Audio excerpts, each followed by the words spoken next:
J'ai un mea culpa à faire. C'est la première fois que je fais une randonnée d'hiver. J'ai amené mes bottes d'hiver. C'est des Olang. J'ai hâte de voir si les gens portent comme des bottes de rando, des souliers. Qu'est-ce qu'on porte l'hiver quand on fait une rando? Je suis chef de dehors et je le sais pas.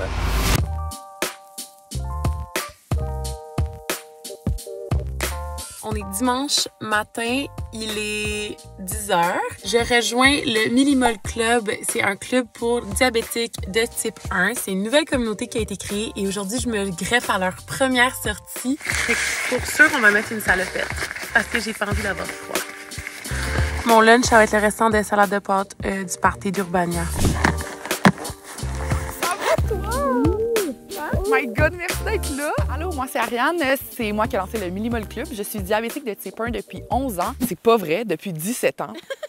À 11 ans, j'ai été diagnostiquée. Et le but de ce club-là, c'est vraiment de rassembler plein de diabétiques de type 1 au Québec à travers la pratique de plein air pour se partager nos stratégies, mais aussi, ultimement, pour créer une communauté qui se comprend un peu dans les défis reliés au sport. Tu voulais-tu qu'on brainstorm ta stratégie pour la dernière fois? Aujourd'hui, on est à la Montagne Verte à Tremblant. Je voulais une petite rando d'introduction pour tout le monde, pour rencontrer les gens un peu plus dans les Laurentides. Aujourd'hui, c'est une randonnée de 3,8 km avec un 200 mètres de dénivelé. Ça devrait nous prendre environ 1 heure, 1 heure et demie, 2 heures, ça dépend. Et on va prendre un petit lunch au top. Les défis reliés au sport sont multiples, je te dirais, là.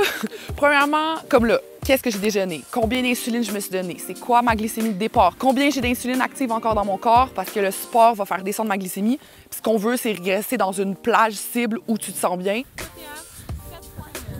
Moi, je suis montée à 10, fait que là, je me suis donné un peu d'insuline. Gabi, t'es correct, toi?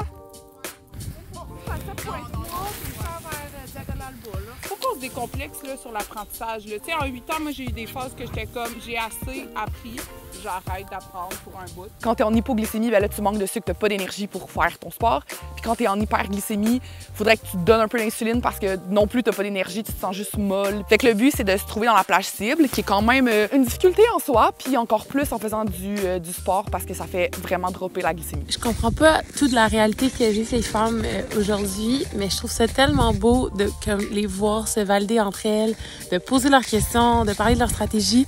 Puis il y a Béa, une des participantes, qui vient de dire « J'ai appris plus aujourd'hui qu'en 8 ans. » Genre, je trouve ça malade.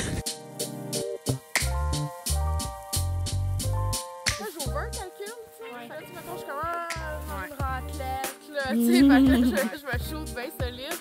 Mais finalement, à ma grande surprise, je plante après le repas. Ouais. En fait, pourquoi c'est réservé aussi au type 1, c'est que 90% des diabétiques sont de type 2. Fait qu'il y a beaucoup plus de ressources, d'éducation aussi, mais type 1, vu que c'est seulement 10%, il y a tellement pas grand-chose pour nous aussi. Fait que c'est pour ça que j'ai voulu focusser sur les diabétiques de type 1. Bravo tout le monde, vous avez fucking bien géré ça. Ben honnêtement, sur 5 personnes diabétiques, je trouve ça vraiment fou. Personne n'a fait d'hypo. À vous! Ah! Incroyable! Bravo